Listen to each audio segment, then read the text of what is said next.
Hey besties, welcome back to the Celestial Vibes podcast.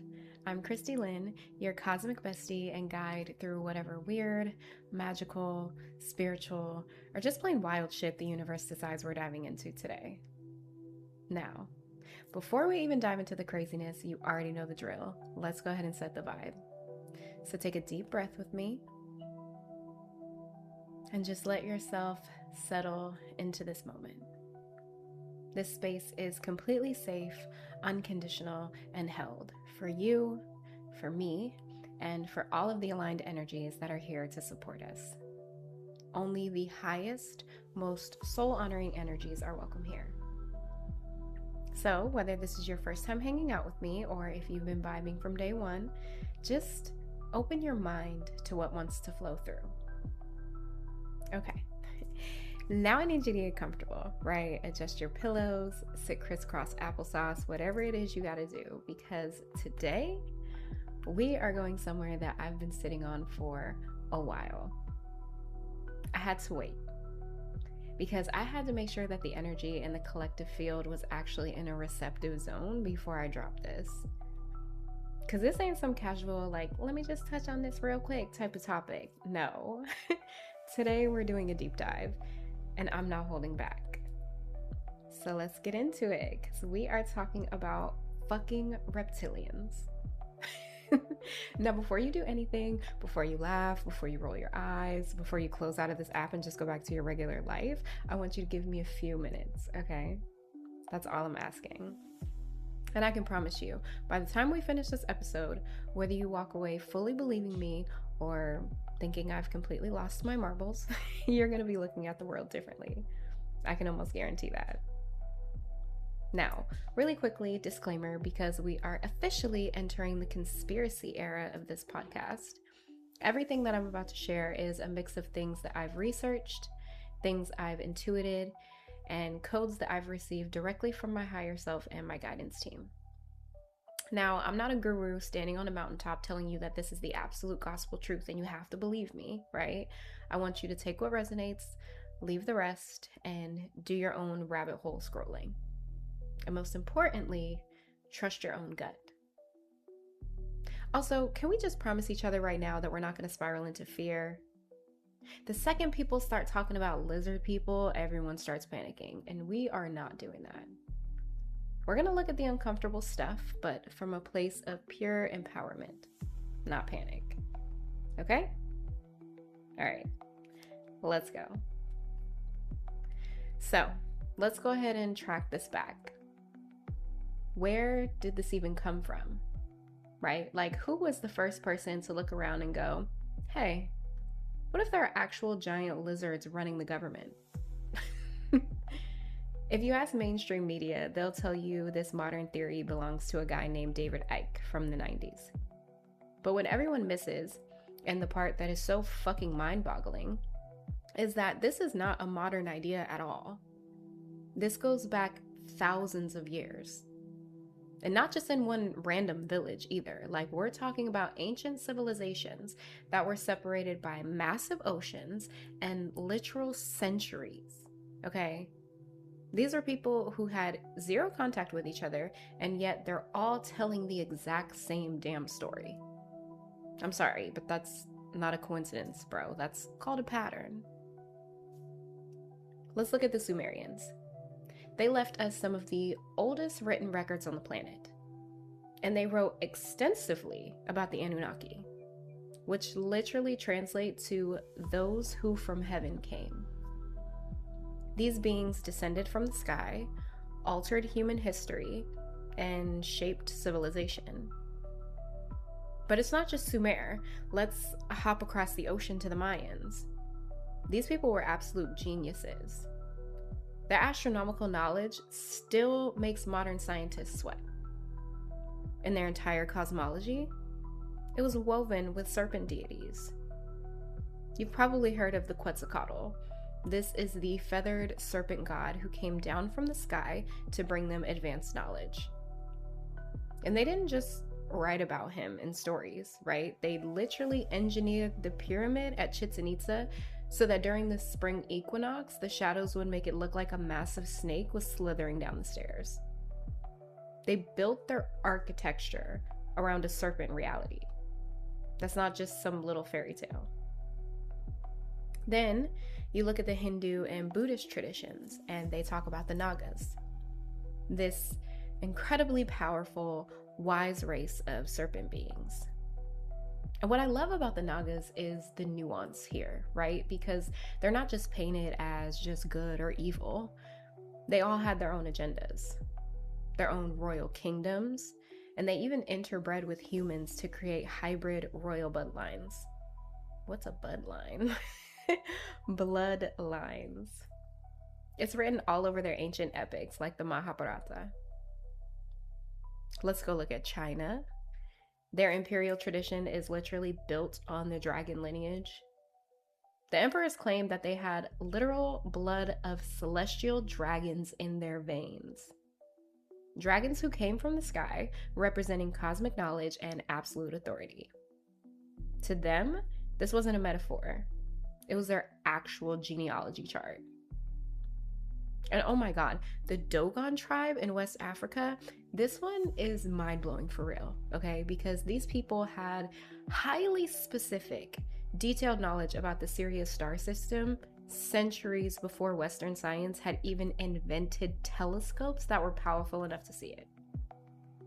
They knew Sirius was a binary star system, meaning that it had two stars, Sirius A and Sirius B. They knew how dense Sirius B was, and they knew its exact orbital period.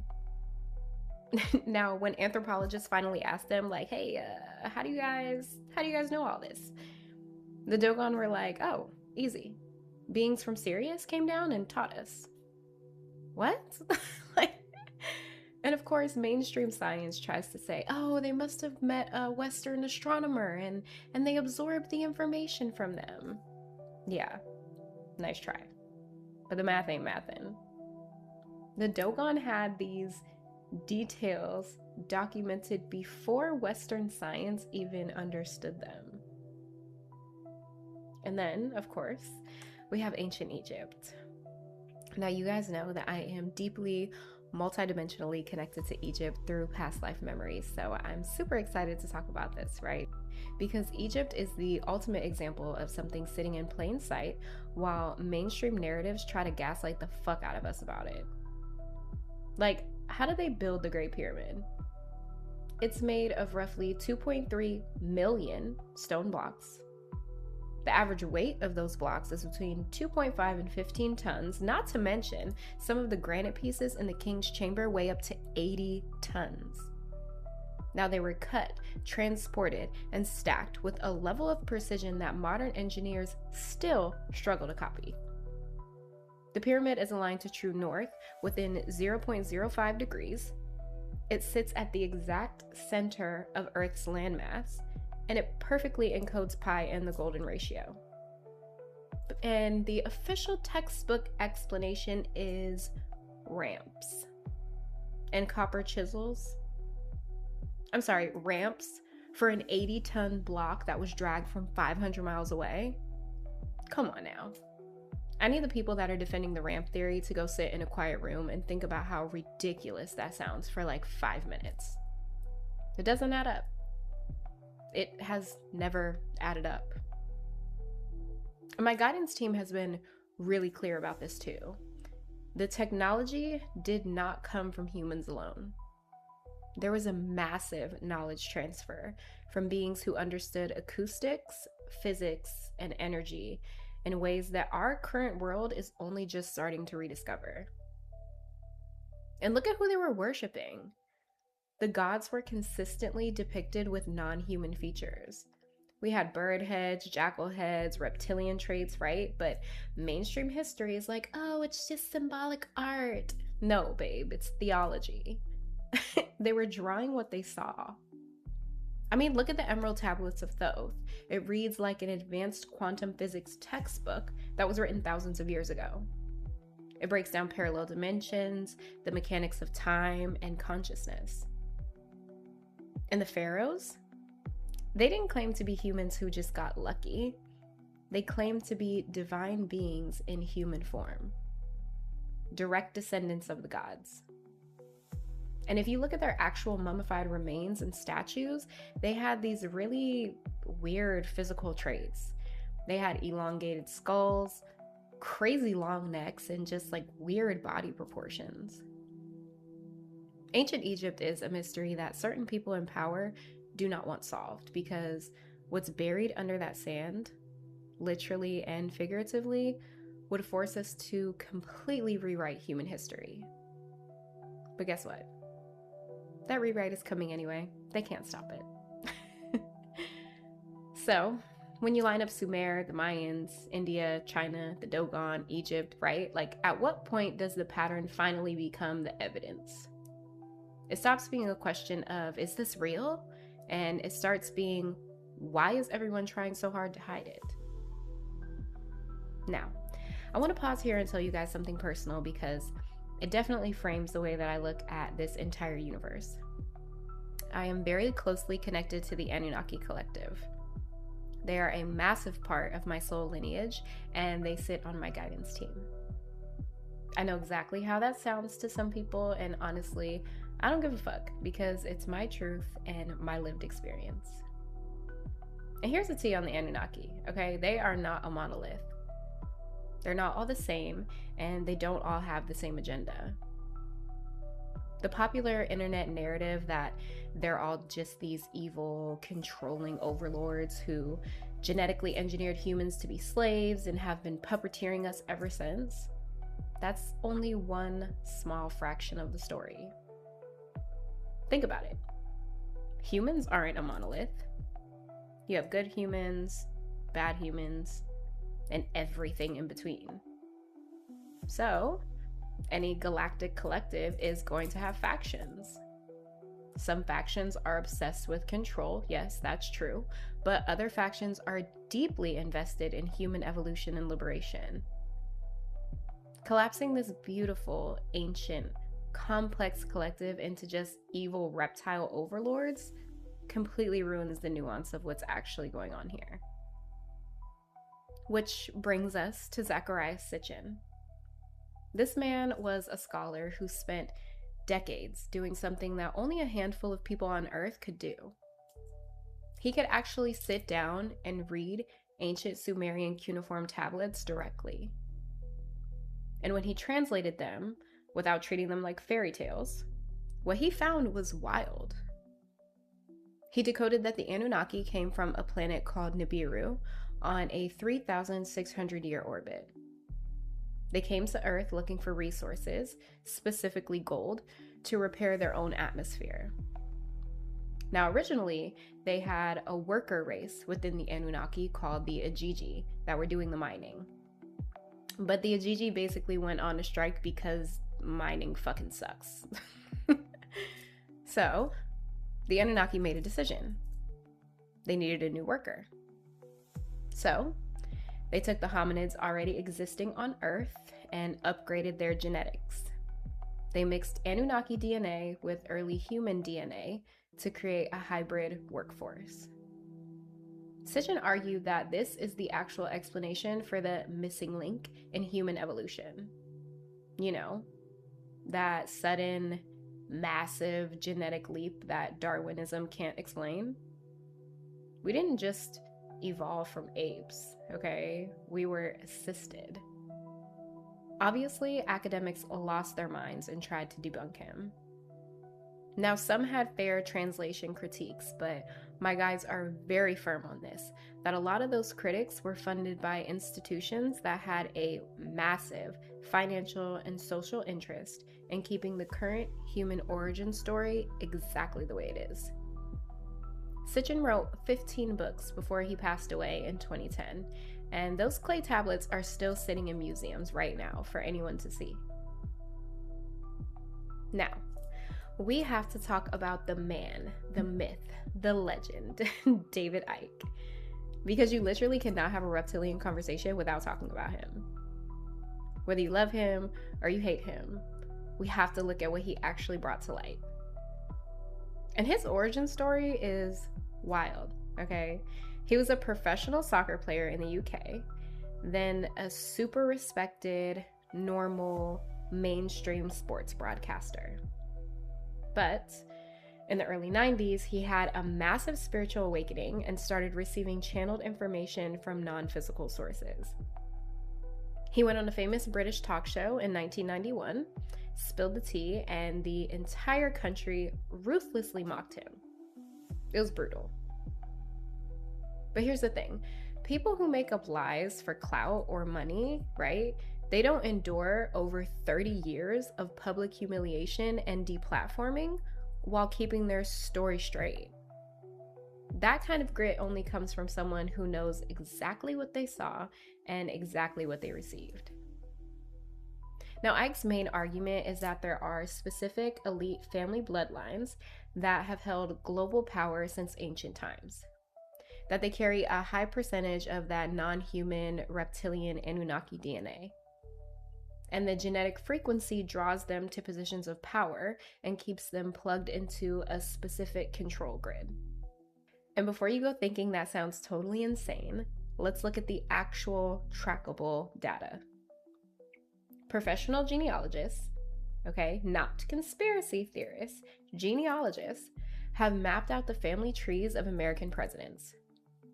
They found that an overwhelming majority of US presidents share common royal European ancestry.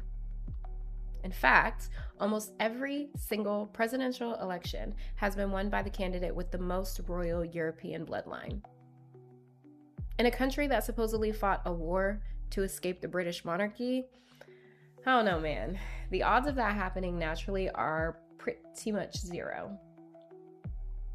The same family names, the Rothschilds, the Rockefellers, the Windsors, specific political dynasties, they stay at the center of global banking, media, and government for centuries. The question isn't if there's a bloodline thing happening, it's what is the nature of it. And then we have the shape-shifting.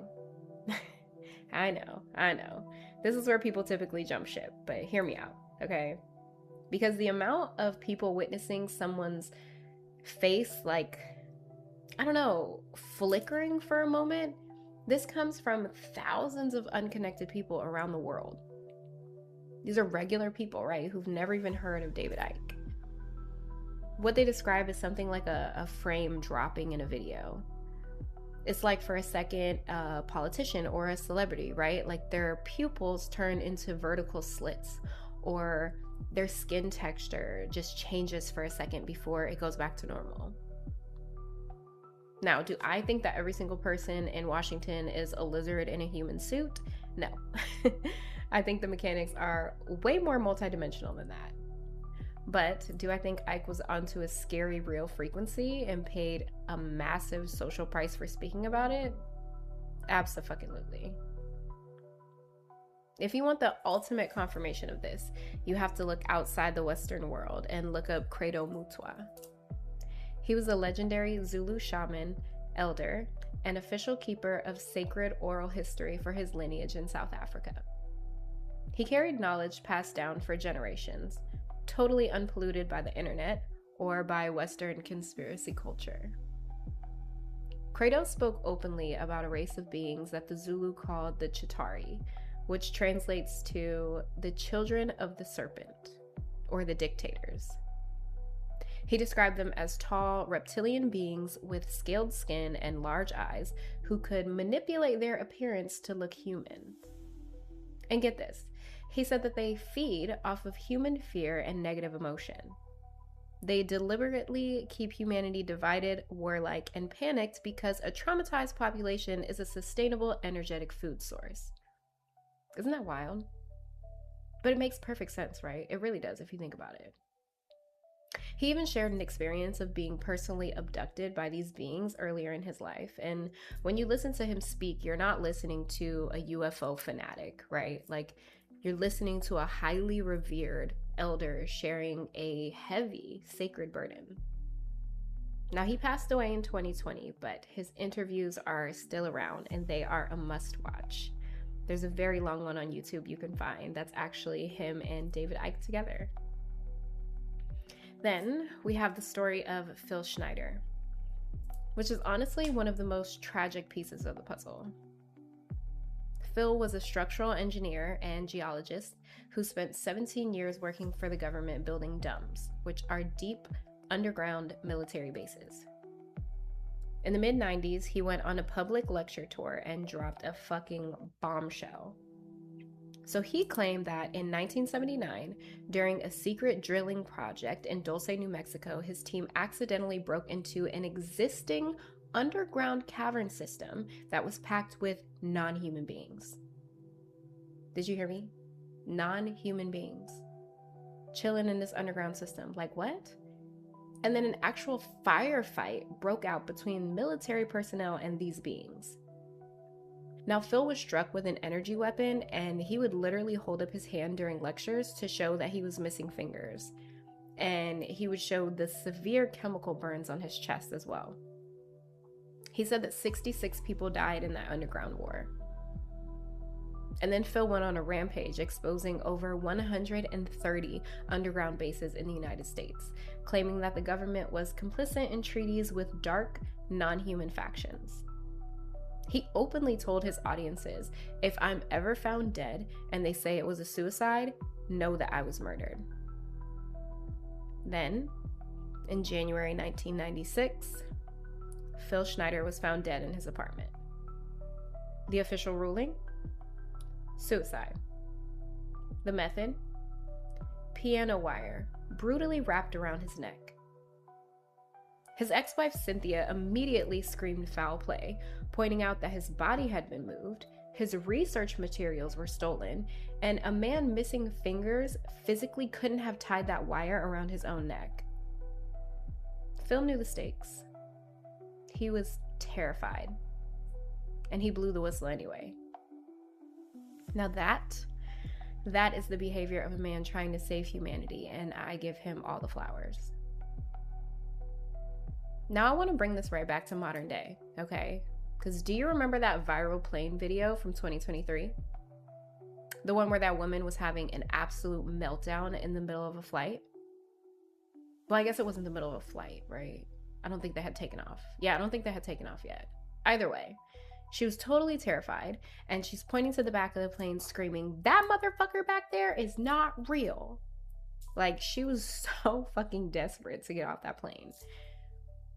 And at first, the internet does what it always does, right? It pathologized her. It called it a mental health breakdown, a crisis. It made memes, and everyone laughed at her. But other passengers on the flight started doing interviews, and they were saying that they also felt this like bizarre, heavy, like stomach turning, yucky feeling around the guy that she was pointing at. So even if they couldn't see anything with their bare eyes, they still felt it. And then months later, the same woman does this calm, cool, collected follow-up interview. And a shit ton of people who watched that said that something felt off. Like, the essence of this person wasn't that of the woman on the plane. Now, I'm not going to tell you what to believe about that video. I want you to watch it and let your own body tell you what's real. Because that's the ultimate tool, right? Your own discernment. But it makes you think, doesn't it? How many times has someone seen something absolutely real, only for the societal ridicule machine to immediately label them as crazy so that everyone looks away? Maybe don't be so quick to assume that the person pointing and screaming is the problem. So, where do I actually stand on all of this, you ask? I think it's a mix. I believe that there are absolutely interdimensional reptilian beings operating from the astral realms. I think they're influencing human thoughts, feeding on our chaos, and inserting themselves into our energetic fields. But I also feel a massive, full-body yes to the fact that there are physical ones here, on the ground, sitting in high-ranking positions of power. Keeping this theory stuck in the purely spiritual or interdimensional box is actually a brilliant cover story, though, because it makes it a lot easier for people to dismiss than the reality that actual non-human entities are signing bills into power that affect your daily life. Like, just Just sit with that for a minute. Just picture this. Like, what? Oh my goodness. Anyway, before I sat down to press record on this episode, I did what I do every time. Okay, I cleared my space, I got comfortable, and I tapped in directly with my guides to get the unfiltered truth on this frequency. And I want to read to you exactly what came through the channel. So take a breath and let this land. The reptilian presence on Earth is a physical reality, not a metaphor. But the narrative circulating in your world is intentionally incomplete. A distorted truth is far more dangerous than an outright lie, because it keeps humanity trapped in either paralyzing fear or total denial. And both states ensure you never actually look at the grid. This is not a simple war of one species against another. This is a war of frequency and alignment. There are beings of many origins, both human and galactic, who are aligned with extraction, control, and the suppression of human consciousness. But there are also factions within those same exact lineages, including the Anunnaki, who are deeply invested in human liberation and have been fighting for your awakening for eons. The ultimate antidote to this control grid is not rage, and it is definitely not fear. It is consciousness. When the human collective expands its awareness, the matrix systems that rely on your unconsciousness literally short circuit. You are not a threat to them because of your physical weapons. You are a threat because of what you remember when you wake up. Let that sit in your bones for a second. Okay, you are a threat because of what you remember when you wake up. Fucking mic drop. Thank you, Spirit.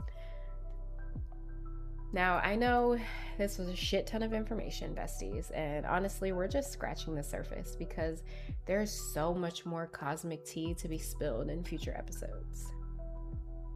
But if you're sitting there right now and you're feeling overwhelmed or helpless, I need you to remember this, okay?